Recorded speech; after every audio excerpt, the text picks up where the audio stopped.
Hello and welcome. Happy Thanksgiving if you celebrate Thanksgiving.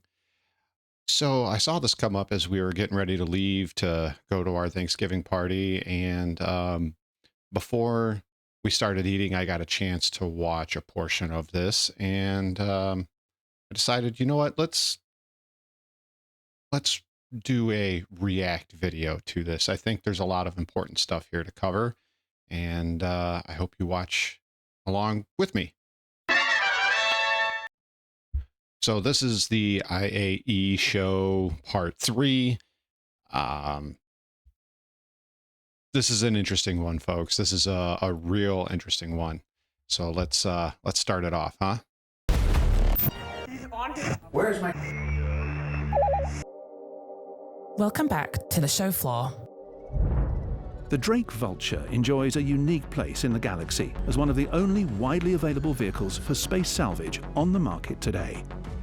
With strong revenue-earning potential for pilots and much greater flexibility than the larger Reclaimer from Aegis, the Vulture uses its popular twin-arm shape to excel at both hull scraping and structural salvage, generating up to 20... So the Vulture is cool, but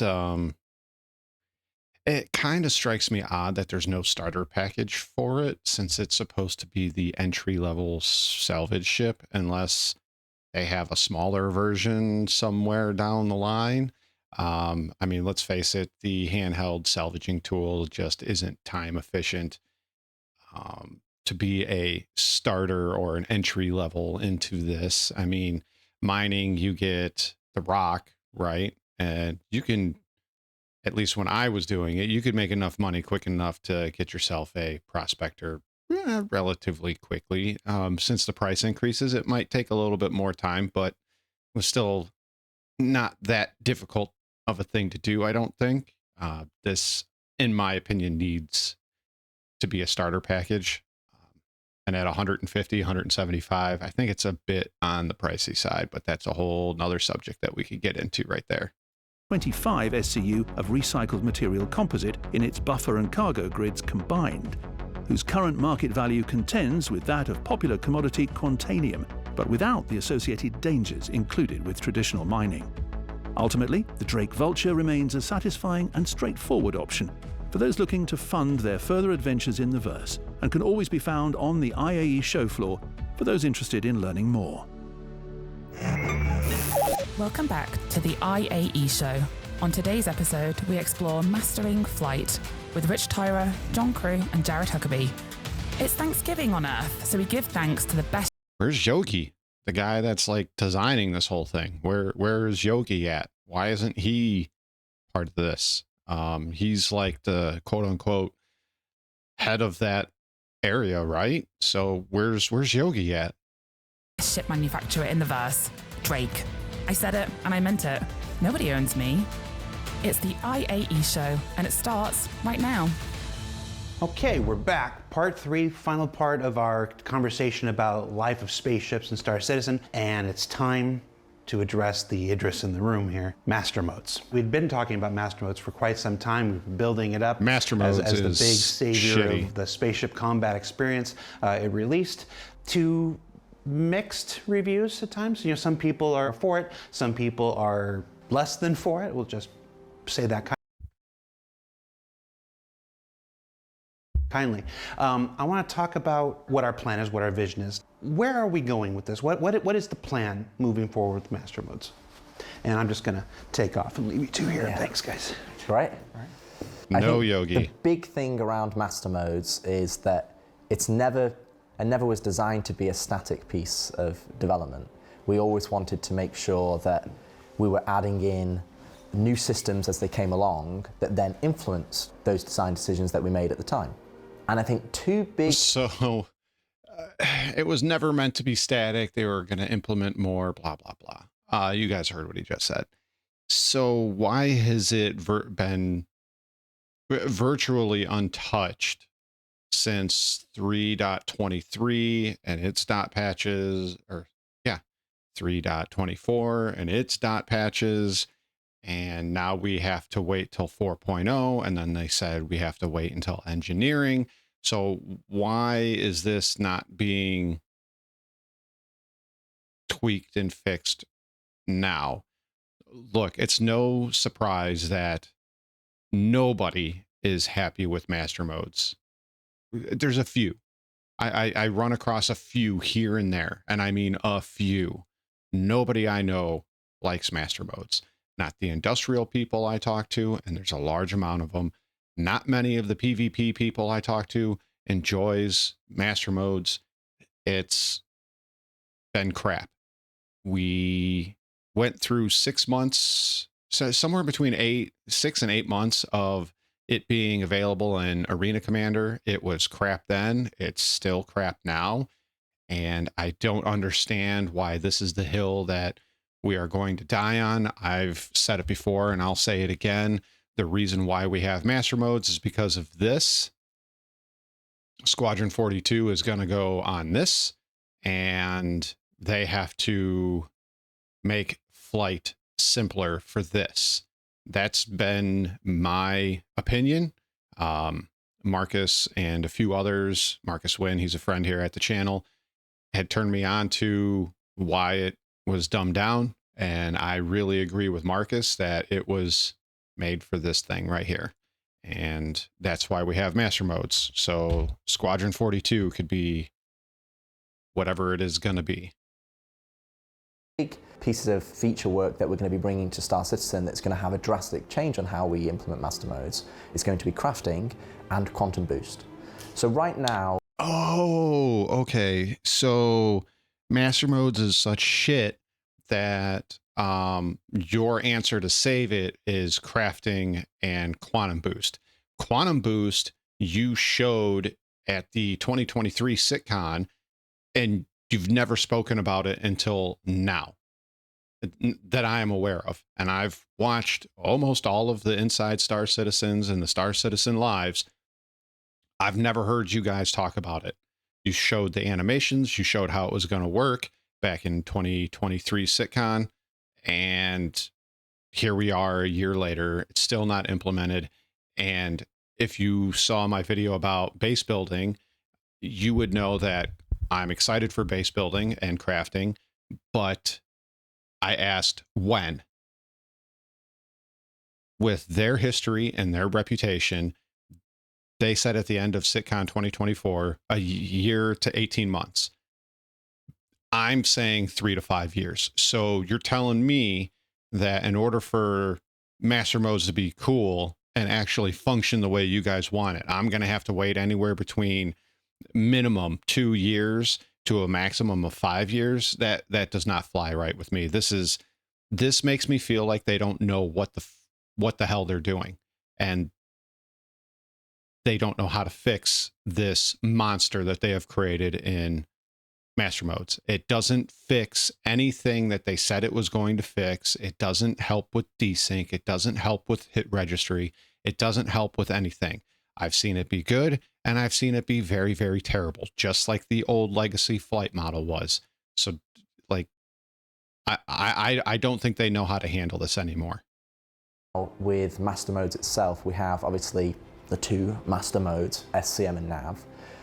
A big thing is that we're going to actually be demoting or converting those modes from master modes to operator modes. What that inherently means is that we're still going to have a mode that is dedicated to fighting and having combat.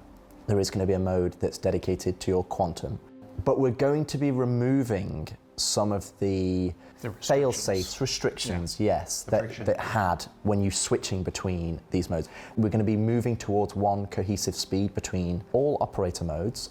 That speed is going to be more akin to what you'd imagine SCM speeds are now. Oh, God. So it's no longer master modes, it's operator modes. You guys can't even make a decision up on what you're going to call it. Like, it was master modes for what, a year and a half, 2 years. Now it's going to be operator modes. This just shows more of your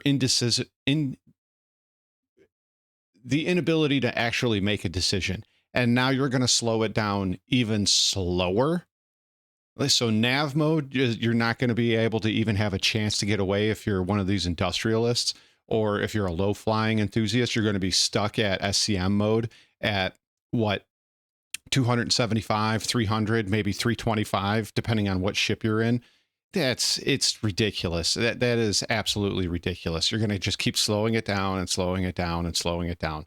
It's bad enough that when you're around 250 to 275, you're slower than most World War II dogfighters.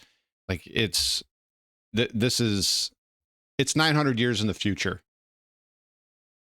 I'm starting to wonder if it's not just a limiting factor of the talent that they have at CIG, because it's not a secret. A lot of the senior techs or senior developers are gone, and the junior level and entry level guys are the ones in charge of these departments now. Not all, but there's a big amount of them. I think this is also coming down to the fact that the engine cannot do what you want it to do, nor what it was advertised to do 12 years ago when you started this, nor 5 years ago, or even a year ago. But there's two big, huge caveats that come into that. First off is crafting. So crafting will allow you to upgrade your ship and to tier 1, 2, 3, 4, 5. So if you want to have combat at higher speeds, if you have a tier 5 ship and you have the best thrusters and you've specialized, you've bought an interceptor ship, that will be more applicable to those types of ships.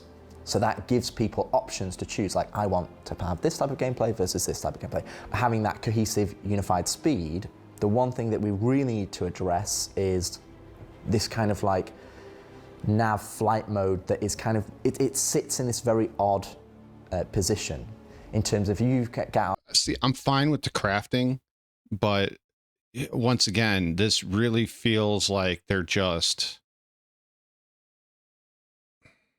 I can't think of any other expression other than they're kicking the can down the road. We don't know how to fix it now, so we're going to attempt to fix it with another thing.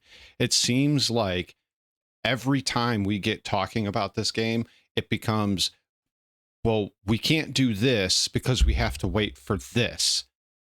Fill in X Jesus tech. Well, we can't do this because we need this Jesus tech. Well, we can't do this because we need this system online. And I don't know, maybe it's just me, but at going on 13 years, this is becoming a bit tiring. I've been here for 3. I've been following it very closely for the last 3 years. Like, I don't understand why we keep going down this path. Is it indecision at the upper management level, at Chris's level? Is this a marketing thing? Like, what is going on? It seems like we are getting the carrot and the stick treatment here. And if you don't know what I mean, is we're getting the carrot dangled in front of our face only to have it yanked away and go, oh, well, this next system isn't ready yet. So they put out a longer stick with the carrot in front of us. And it just seems to just keep repeating itself over and over again. Have an LZ and you're flying up to the space station, in atmosphere, your speed is really closer to SCM speeds anyway. You're not flying at 1,000 meters a second. You can pick up start a bounty hunter mission now, be sent to another planet, and then the closest quantum point to that POI might be 500 kilometers away. And that means that, as we add more dense POIs, that's going to only exacerbate this situation because we can't have quantum markers everywhere. And when we start to add more space exploration and more missions towards the different guilds that we're operating on, where you're having to go into deep space and go into these large distances, you don't want to be in a position where that's taking such a huge amount of time. We want you to be spending more time doing the mission than flying there. This is where Quantum Boost comes in. Now, the way that Quantum Boost works is it connects your flight speeds to your quantum travel. So quantum travel is for flying millions of kilometers away when you have a specific quantum marker that you're flying Quantum towards. Boost is a then short you've got range your flight speeds, jump, which should be, say sub 20 kilometers, where you're flying around, exploring on the planet, or fighting at a POI, or doing a bounty hunting. But anywhere above that, we want to accelerate that process of that navigation.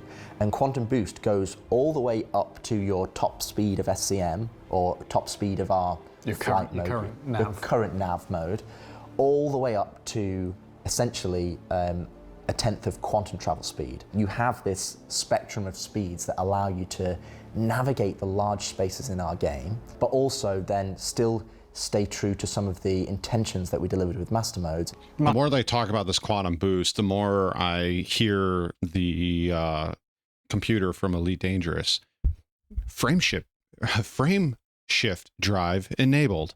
Like, that's what it sounds like to me. And I guess that's cool. But I'm still just a little miffed that they're going to slow down everything until you can get to crafting. And as I said, what's probably going to happen is they're going to slow this down, and then we're going to have to wait X amount of years, months or years before we actually get our hands on crafting. And in my opinion, you can have crafting and you can have all these things attached to it to make ships better and faster and stronger and more armor and more pew-pews and all of that other fun stuff. But if your core foundation for flight is shit, then no amount of extra doodads is going to make it any better.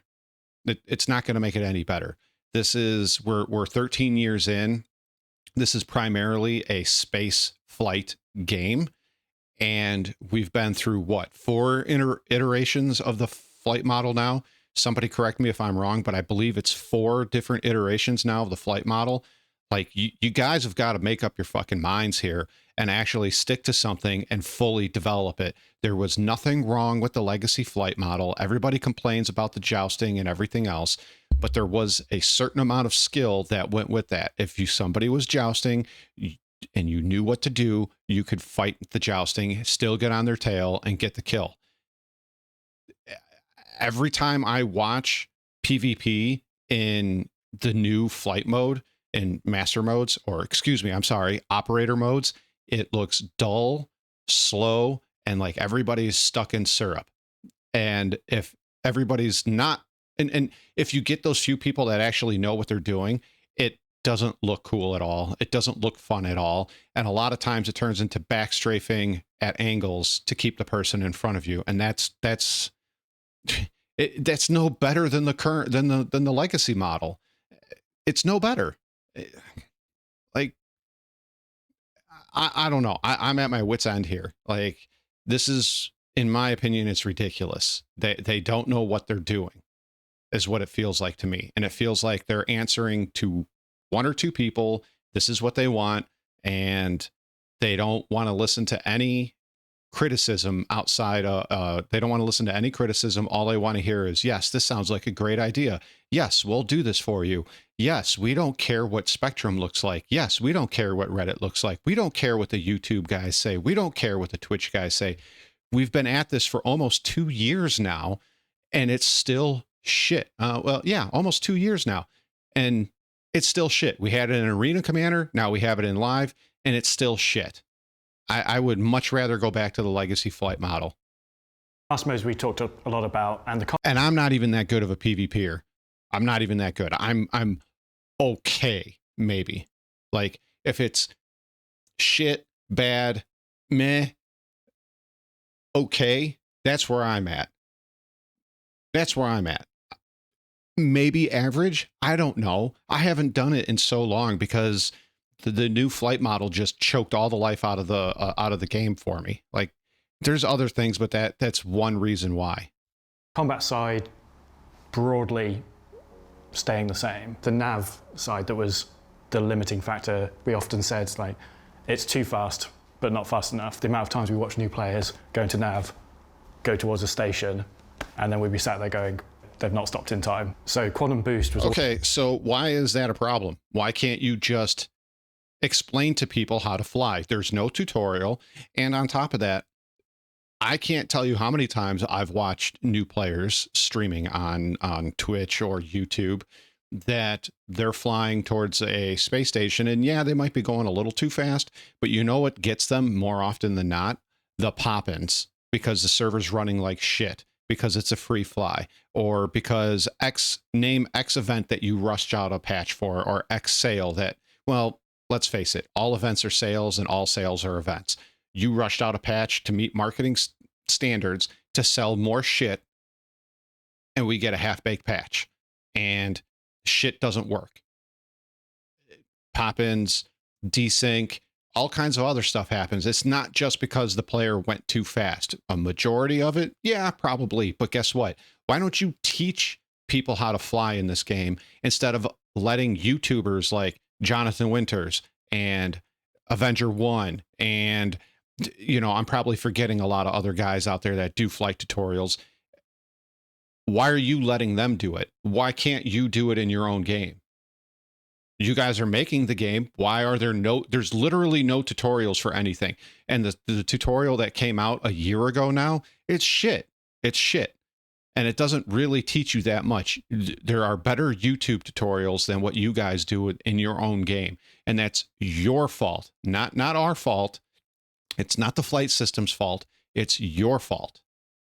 Always supposed to be that bridge gap. And without it, we were left with this sort of nav mode that didn't quite do what we wanted. And it also, because it's quantum and it's creating a bubble around your ship, allows us less friction in the traversal, because you go in quantum, you come out quantum, you don't have to apply all this G-force. The rules of physics are different. The rules of physics are different because you're not It's not even that big of a deal. Hurtling at that speed, you're wrapping a bubble of time and space around yourself. So you come out, you can stop dead, you're not having that expanse moment where you're all being ripped apart from the G-force. So you see that space station coming You're not getting ripped apart in this game from G-force anyways. Like, I don't understand how G-forces work in this game, because there's a lot of times you can be pulling some crazy G's in a tricord and you don't pass out, or a bicord, at least in the old flight model and somewhat in the new flight model. But as soon as I rotate or invert and pull, let's say I pull up on my bottom thrusters to go up, I start passing out right away, and I might only be pushing 9-10 G's, right? Yes, I know that's extreme in real life, but it's a video game. So I'm not sure exactly how they apply all the G-forces, and I'm not going to sit here and pretend like I'm an expert on it, but it doesn't seem like they apply the G-forces equally across the board, depending on what's going on. You know, you can go from nav mode currently, you can be clipping along at 900 meters a second and hit what I like to call the new space break, which is one of two things. You can either drop your landing gear, or you can go from nav mode to SCM mode, and you're pulling 30, 40, 50 Gs, but you're not passing out. You're not getting red screened. So, like I said, it's not being applied evenly across the board. And once again, that's a you guys problem, not the flight system model. Like, you stop. The one limitation that we are retaining is the fact that you can't have your quantum drive enabled and also your shields. And ultimately, okay, that's fine. That's a binary decision. Operator modes will start off as the default configuration that we've set in terms of the controls, in terms of the MFDs and what you're casting onto your HUD, in terms of your resource network presets. But that doesn't stop you from then going in and customizing it. We're providing an initial, hey, this is what we think is a good default setting. But then it's up to the players then to customize what they want on their cast, what they want on the MFDs, and then they have options to them. And they shouldn't have this constant switching modes to gain access to certain operator modes. You know, we're removing some of that friction. And through all of this, because that binary distinction is between modes, you have to be in this mode or this mode, and there's all these very strict rules between those modes. You keep your weapons through all this. So this now becomes a more tactical decision in combat. But if you need that sudden burst of speed, either to get away from something or to catch up to something, you make the choice. You sacrifice your shields, certainly, but you can still bring your weapons to bear instead of get. But unless I'm missing something, they said they wanted everything to move down to a slower speed of SCM. So going to nav mode isn't going to suddenly increase your speed because you hit the button, unless I'm missing something here. Or is this also including crafting? You know, I guess we'll have to hear what these guys have to say. There, and the second you're out. And ultimately, that is underpinned by your resource network engineering. So if you're on a single-seater ship, that's obviously at the pilot's behest. But also if you're on a larger multi-crew ship, you can then use the engineering terminal to be able to have those presets available to you. And through the use of crafting to improve. See, and they're talking about this like we already have it. We don't have engineering. We don't have crafting. We don't have quantum boost. Like, you're talking as if we already have this, you've already tested it, and we can just hop in and start trying it out. Some of this stuff is years down the road already, right? 4.0, I don't care what you guys say, one of two things is going to happen. We're either going to get the shittiest, brokenest 4.0 patch, or any patch we've ever had in Star Citizen, delivered to us right before Christmas, and then nobody's going to work on it for 2 weeks while they're on Christmas break. Or option two is it's going to be February, March, April before we get 4.0. And they've already said no engineering, no fire, no everything else that they've been saying for the last couple of months now. So when are we going to get that? August, September, October, November of next year? Oh, now we finally get engineering. Okay, when are we going to get to crafting? Oh, probably Q3 of 2020, 2026?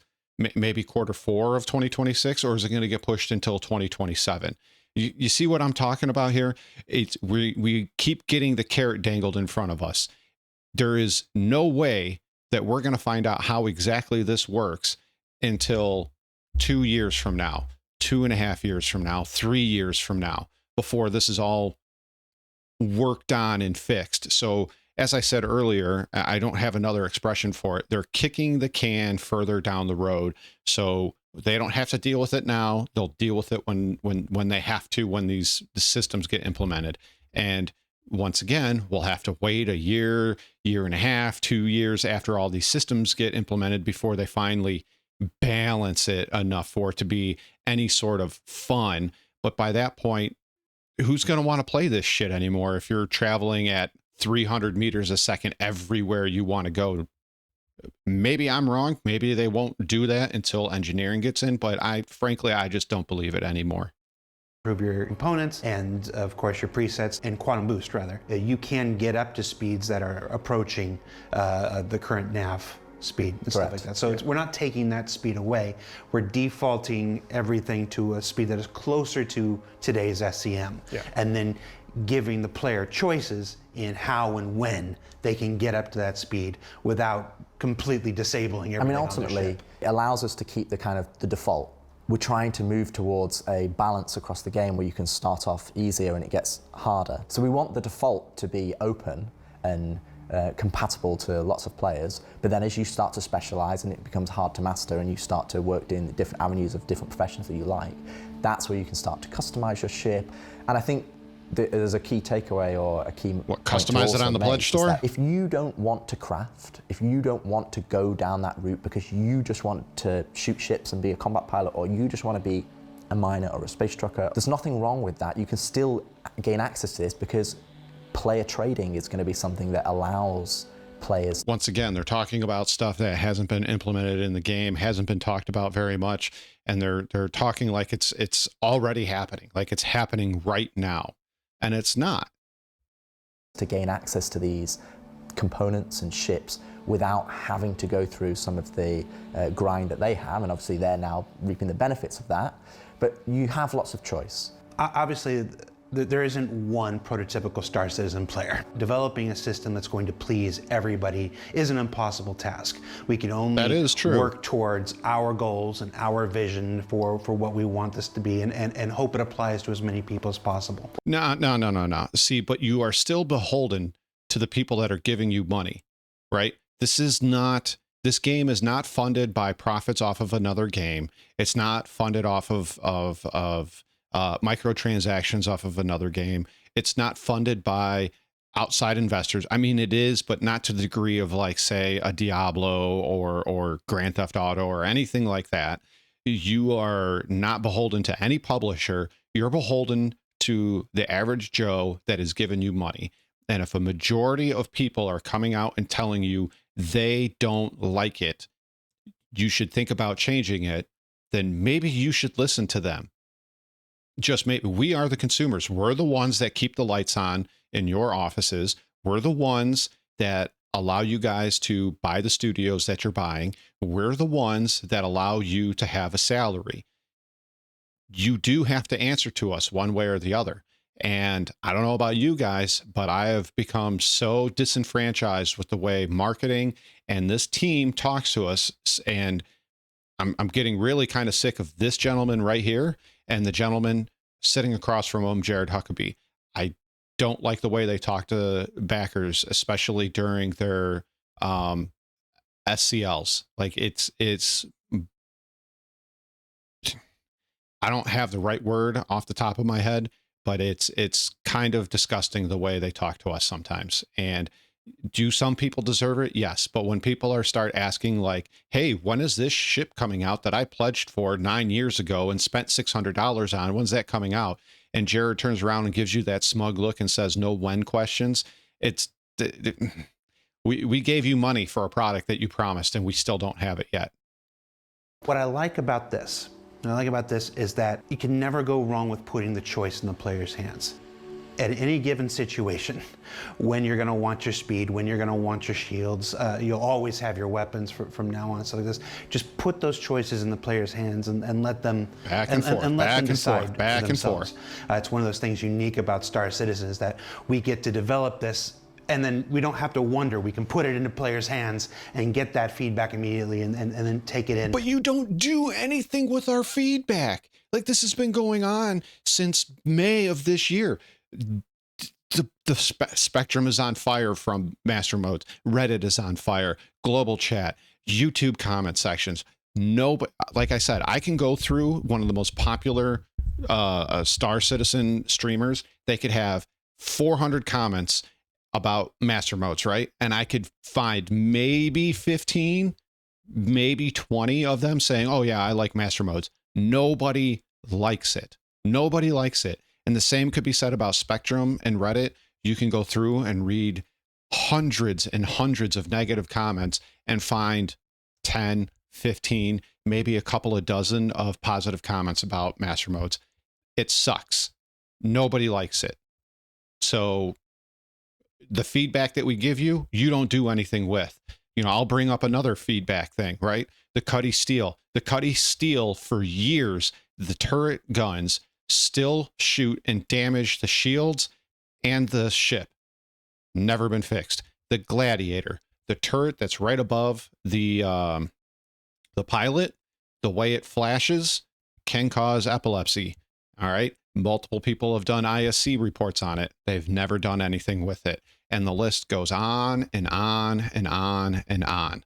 So you don't do the things with the player feedback you say you're doing right here. I think there's a real chance for this to be the spaceship experience we've been working until you towards change this it whole again. time. I think the big For the thing fifth to time. take away from all the things that we've discussed is that none of these things are designed or implemented in isolation. And where we're trying to go, None of them are when we designed talk right about now. Combat that is, say, not as fast as it was in previous updates. Hopefully people understand we're doing that not just because we don't like fast combat, it's because we want to give players options to gain fast combat. No, you're doing that because it's, at least to me, it's very clear that the game engine that you've decided to use, a 21-year-old game engine or 22-year-old game engine, can't do what you want it to do. So you have to limit us. And that's fine. That's fine. Limit us. But stop coming up with these half-brained ideas on how you're going to control our speeds and making it less fun. Okay?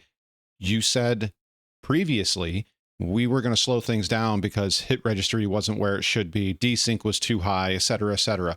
Well, that didn't fix anything. And now you're sitting here telling us we have to wait for server meshing to come along before it fixes that sort of thing. And now you're saying on top of us having to wait for server meshing, we have to wait for crafting, and we have to wait for engineering, and we have to wait for player trade, and et cetera, et cetera, et cetera. Like, as I said, they just keep moving the goalposts further and further away. And if these guys don't do it, the community sure will. Combat or gain slower combat, depending on what choices they make with crafting or their purchases.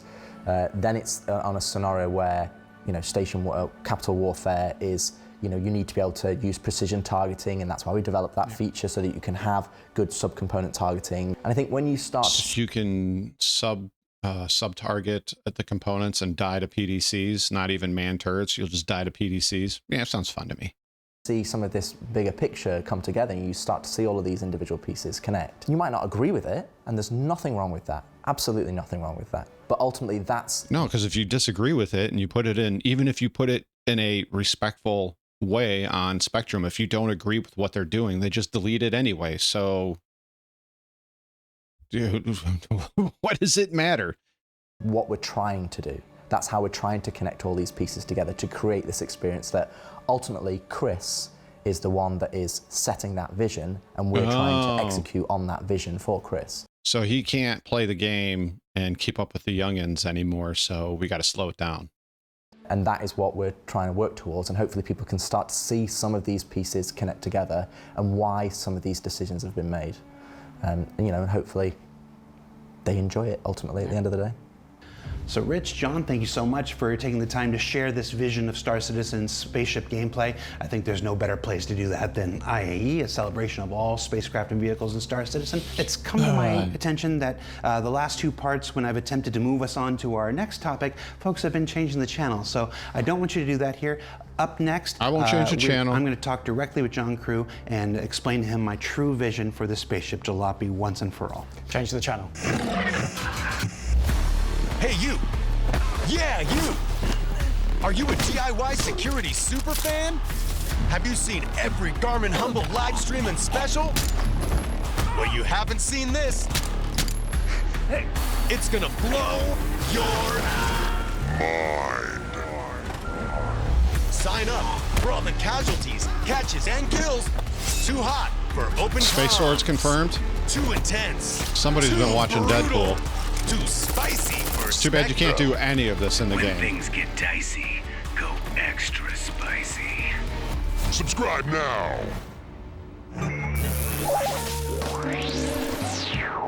Welcome back to another episode of Quantum Questions, where we take a CIG developer, put them on the hot seat, and make them answer as many questions as they can in under 2 minutes.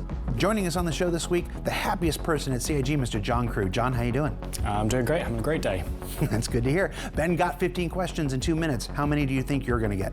Oh, let's go for 16. All right, so let's put 2 minutes on the clock and begin. Who are you and what do you do? My name's John Crew, I'm the vehicle director at CIG. You're in a desert walking along in the sand when all of a sudden you look down and you see a tortoise. It's crawling towards you. Why did you nerf the Corsair? It was massively outperforming all other ships in the game. It had 40% of the kills overall just by itself, so it needed bringing down a touch. The current reduction in its efficiency is not going to be the final way we AKA the Star Lancer was coming out, so we had to fix that so we could sell Star Lancers. want to do a bit more with it. What's the drama with the Polaris torpedo tubes? It's not clear that they actually rotate and feed from the bottom and skirt around the elevator shaft. Is that what they really do? That's what they do in the animation. Where is my Crusader Starliner? It's going to be after 1.0. Will you ever make It's the always lock after DS 1.0. good? Yes, so we want to enclose both players, whether they're going to be side by side or line astern, still to be decided. Tell us what one of the ships from the tease at CitizenCon was. It's a variant of one of the ones we teased last year. Ooh. What can you tell us? A variant, not a module, because remember, back in Invictus 2023, there's nothing holding us back from modularity, nothing at all. But we've only made modules for one ship. It's about Endeavor modules. All still planned, but after 1.0. Why do you hate Drake ships? I don't hate Drake ships. Well, why is Drake the best manufacturer? Drake's a great manufacturer, rugged, industrial, and Only if you got nicely duct tape. Priced. And what's the best Drake ship? The Cutter, obviously. All right, so today is Drake Day. No, the best Drake ship is the Cuddy Blue. Everybody knows this. Why should everyone go get a Drake ship? Can I ask you a question, Jared? Sure. Do you ever feel like you're a soulless marketing puppet?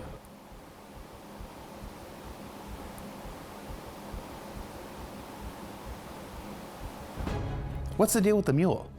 Mule's still waiting for a little feature to allow you to remotely disconnect items from pilot seat. This is the same thing we need for the Prospector and the Mole as well, to remotely detach the mining sacks.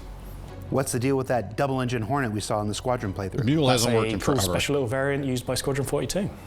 What's it called? It's the F7X. Ooh. Will that ever come to the persistent universe? It might do.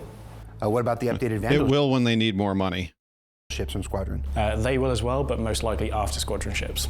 Can you confirm that the Mariah When Guardian they need more money. is coming to Alpha 4.0? Yes. Tell us something you're not supposed to tell us. Ironclad's in production right now. Why wouldn't you make my jalopy? Oh, at a time. Wait.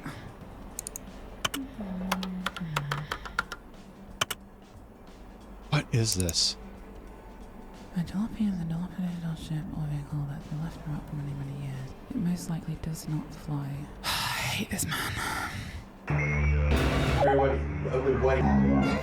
Oh my god.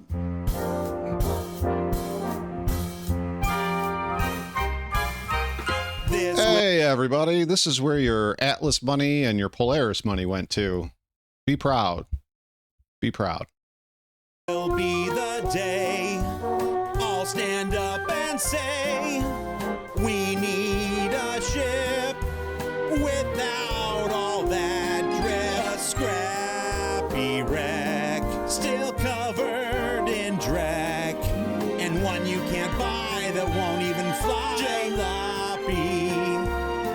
As I said, He asks every day. I just... this is where all that money went to, right here. Right here. And you wonder why aspects of this game take years. say no way. When it's from him, the chances are slim. Truth be told, and I'll tell you why this is not. Jalopy is bold. Who wants jalopy? Ugh. I want jalopy. No one wants this thing but he.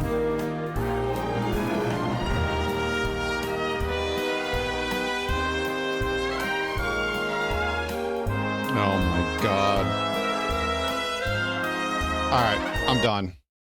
So, there you have it. Those are my opinions. I'm sticking to them. Hope you enjoyed the video. If you like stuff like this and you like me bitching and ranting, hit that subscribe button, hit that follow button, do whatever the thing says to do, okay? Thank you so much, and so long, and thanks for all the fish.